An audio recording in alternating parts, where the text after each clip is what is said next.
सौराष्ट्रदेशे विशदेति रम्ये ज्योतिर्मयं चन्द्रकलावतंसं भक्तिप्रदानाय कृपावतीर्णं तं सोमनाथं शरणं प्रपद्ये तं सोमनाथं शरणं प्रपद्ये।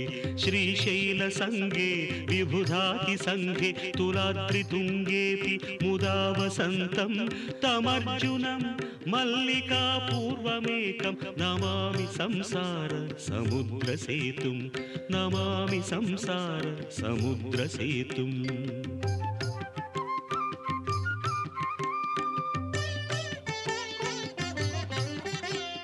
अवन्तिकायां विहितावतारं मुक्तिप्रदानाय च सज्जनानाम् अकालमृत्योः परिरक्षणार्थं वन्दे महाकाल महासुरेशं।